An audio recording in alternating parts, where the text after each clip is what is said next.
Hi friends, இன்னைக்கு நம்ம masala oats செய்ய போறோம். மசாலா ஓட்ஸ் கூட கலர்ஃபுல்லான வெஜிடபிள்ஸ் சேர்த்து நல்ல டேஸ்டாவும் ஈஸியாவும் எப்படி செய்யறதுன்னு இந்த வீடியோல பார்க்க போறோம். வீடியோக்குள்ள போறதுக்கு முன்னாடி फ्रेंड्स, இதுவரைக்கும் நம்ம சேனலை சப்ஸ்கிரைப் பண்ணாதவங்க மறக்காம சப்ஸ்கிரைப் பண்ணுங்க. உங்களோட फ्रेंड्स அண்ட் ரிலேட்டிவ்ஸ்க்கும் ஷேர் பண்ணுங்க. அவங்களையும் மறக்காம சப்ஸ்கிரைப் பண்ண சொல்லுங்க. இதுக்கு அடுப்பத்தை வச்சு கடாய் வச்சிருக்கேன். இப்போ கடாய் கொஞ்சம் சூடாகட்டும். இப்போ கடாய் நல்லா சூடாயிடுச்சு. இது கூட 2 டேபிள் ஸ்பூன் நல்லெண்ணெய் சேர்த்துக்கலாம். நல்லெண்ணெய்க்கு பதிலாக நெய் கூட ஆட் பண்ணிக்கலாம். இப்போ எண்ணெய் நல்லா சூடாயிடுச்சு. இது கூட ஒரு பெரிய வெங்காயம் பொடிசாக கட் பண்ணி வச்சுருக்கேன். அதையும் சேர்த்துட்டு நல்லா கோல்டன் கலர் வர வரைக்கும் வதக்கிற போகிறோம். இப்போ பார்த்தீங்கன்னா வெங்காயம் நல்லா கலர் மாதிரி வதங்கிடுச்சு. இது கூட 1/2 டீஸ்பூன் இஞ்சி பூண்டு பேஸ்ட்டு சேர்த்துக்கலாம்.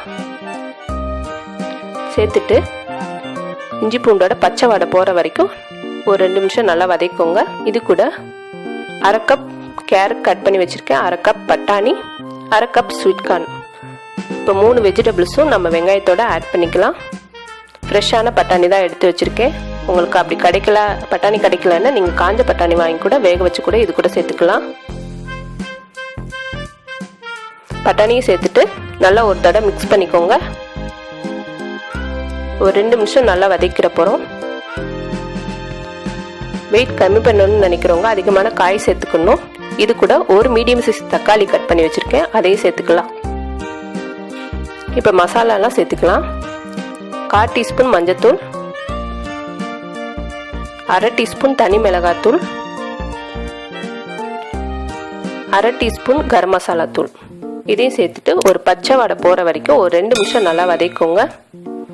நம்ம வெயிட் கம்மி பண்ணணும்னு நினைக்கிறவங்க இந்த மாதிரி அதிகமான வெஜிடபிள் சேர்த்து ஓட்ஸோடு சேர்த்து சாப்பிடும்போது நல்லா ஃபில்லிங்காகவும் இருக்கும். வெயிட்டும் சீக்கிரமே குறைஞ்சிரும். இது கூட 3 கப் தண்ணி சேர்த்துக்கலாம். நம்ம 1 கப் ஓட்ஸ் எடுத்து வச்சுருக்கோம், அதுக்கு ஒரு 3 கப் தண்ணி சேர்த்துக்கோங்க.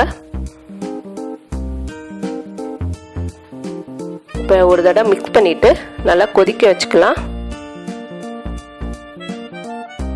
இப்போ பார்த்தீங்கன்னா நல்லா கொதிக்க ஆரம்பிச்சிருச்சு. நம்மளுக்கு காய்க்கு தேவையான அளவு உப்பு சேர்த்துக்கோங்க. உப்பு சேர்த்துட்டு ஒரு தடவை மிக்ஸ் பண்ணிவிட்டு நம்ம மூடி போட்டு 10 நிமிஷம் சிம்மில் வச்சு காயை வேக வச்சுக்கலாம். இல்லை அப்படின்னா குக்கரில் போட்டு கூட ஒரு விசில் வர்ற வரைக்கும் வேக வச்சு எடுத்துக்கோங்க. இப்போ பார்த்தீங்கன்னா 10 நிமிஷம் ஆயிடுச்சு. காய் நல்லா வெந்திருக்கு. இது இன்னொரு தடவை செக் பண்ணிக்கோங்க காய் நல்லா வெந்திருக்கான்னு. இப்போ பார்த்தீங்கன்னா காயெல்லாம் நல்லா சூப்பராக வெந்திருக்கு.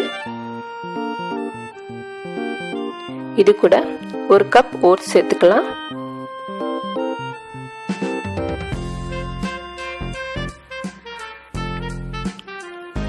ஓட்ஸ் சேர்த்ததுக்கு அப்புறமா ஒரு 3 நிமிஷம் நம்ம சிம்மில் வச்சு ஓட்ஸை வேக வச்சுக்கலாம். 3 நிமிஷம் போதும்.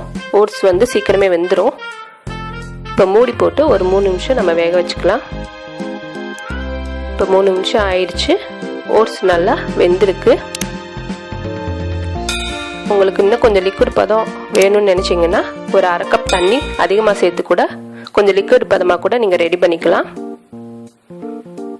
இது கூட 1/2 டீஸ்பூன் பட்டர் சேர்த்துக்கலாம். வெயிட் கம்மி பண்ணணும்னு நினைக்கிறவங்க பட்டரை அவாய்ட் பண்ணிவிட்டு நீங்கள் வெறும் எண்ணெய் மட்டும் கூட சேர்த்துக்கலாம். இப்போ பட்டர் நல்லா மெல்ட் ஆகிற வரைக்கும் ஒரு தடவை மிக்ஸ் பண்ணிக்கோங்க.